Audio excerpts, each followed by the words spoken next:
Good evening, ladies and gentlemen. It's Max Igan. Welcome to the show.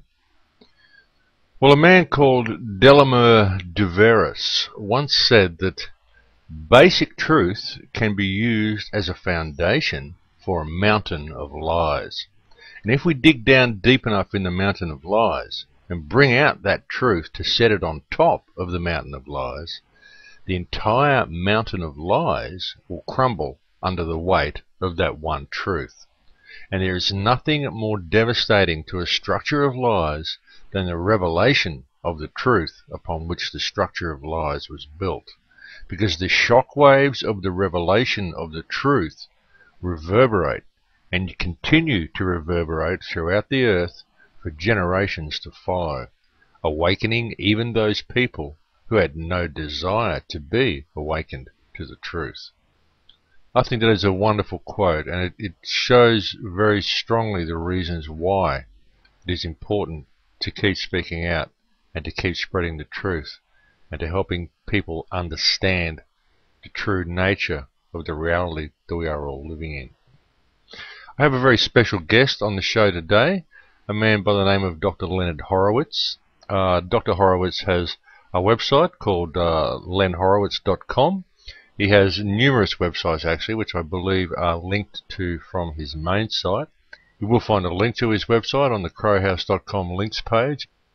We're here today to further discuss the swine flu debacle. And so without further ado, I will now present Dr. Len Horowitz. Well, welcome to the show. It's a great honour to have you on. There are so many things I'd like to talk to you about. I'd also like to take this opportunity right at the start to thank you for your diligence and for the work that you have done to spread truth to others in the world. I know there's certainly a lot of people here in Australia who are extremely grateful for the contributions that you've made. I guess the first thing and most obvious thing I'd like to talk to you about is this swine flu. What's your take on this flu, Dr. Horowitz? What exactly have you been able to discover about the different varieties that this strain consists of? Well, the swine flu fright was a psychological operation consisting of publications, press releases that were put out by Novavax Corporation and Centers for Disease Control that implicated in the beginning of the outbreak that it was a combination of swine flu, avian flu, and Spanish flu viruses that had already crossed the species barrier and were affecting humans. And that information was perfectly timed to coincide with a public relations sales initiative that the company and the government contractors at CDC had been basically poised to make a lot of money in, and they were doing that. Their stock at Novavax was skyrocketing, and so it compelled me to research what is going on at these companies. Are these companies implicated in genocide, that is the profiteering off of humanity's suffering, and this whole concept of it being a novel virus composed of the world's 3 leading most feared viruses was certainly not just grist for a novel, but it was really something more serious in terms of serial murder, serial homicide, mass murder, as well as genocide. So I thought I would investigate it, and lo and behold, when one did that, and one does it even right now, you can go on and you can see that this is exactly what had happened. These people had created a plague. They were involved in creating and loosing some sort of a man-made germ that certainly had all the earmarks of something that was potentially very threatening. So what I did was I came out with, I don't mind telling you the story if you want to have me share that. Is that okay? Yeah, absolutely. No, that's fine. I mean, this flu seems to have bioweapon written all over it. It really does. I mean, is there any way you think something like this could come about naturally?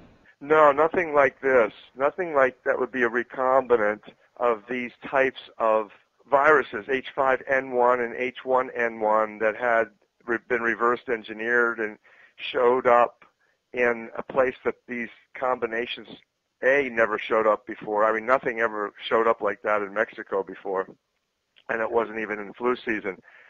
You know, the reality is that you have to be an idiot, really. And I'm surprised that more reputable investigators don't scream, are not screaming right now.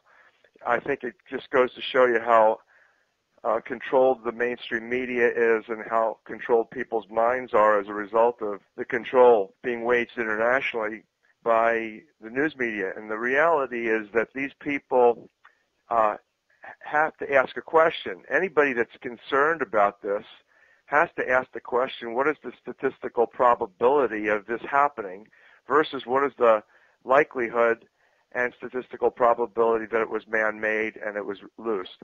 And if anybody has any common sense and scientific prowess, they would ask that question and they would come out with the fact that it's ridiculously remote.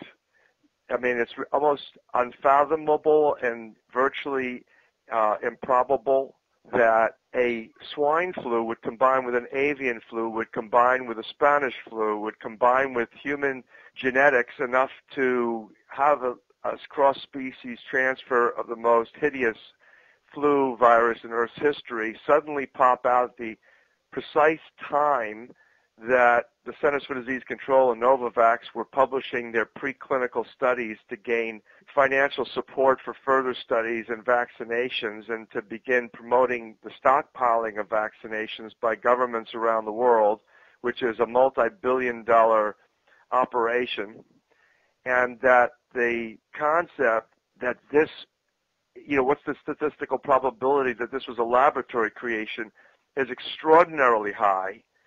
And so now just take a look at, if that's the case, which it is, why do we have no one covering the story? Why is it there's no grand juries investigating these people? And I cited those people. In fact, if you go onto YouTube right now and you go to Mexican Flu Special Report by Dr. Len Horowitz, you'll see for 10 minutes a report that within the first 30 hours received nearly 100,000 views, which it was extraordinary. And the reason primarily that that's extraordinary is because we controlled the top spot in Google search on Mexican flu for the 3.5, 4 days.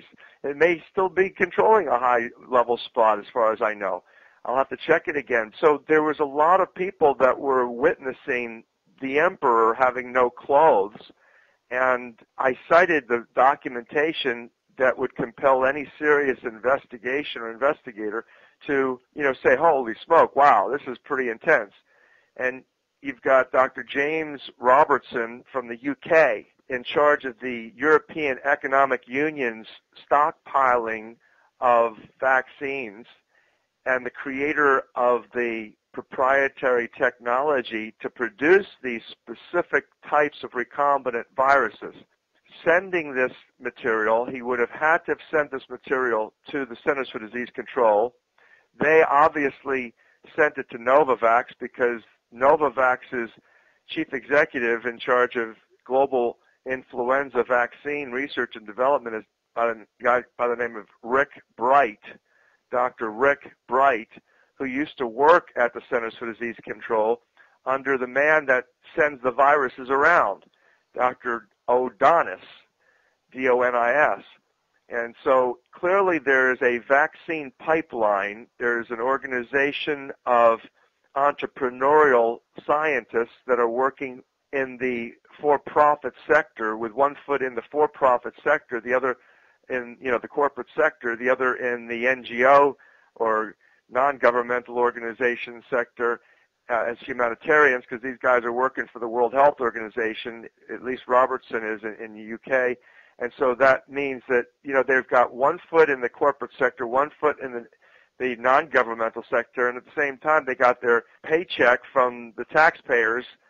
Americans, obviously, the American taxpayer. UK, I'm sure the government is taking the people's money and funding this particular individual, Dr. Robertson. And so you realize, okay, there's a certain conflict of interest here that the mainstream media and all public health and any legitimate scientist or concerned citizen would absolutely say, hey, what's going on?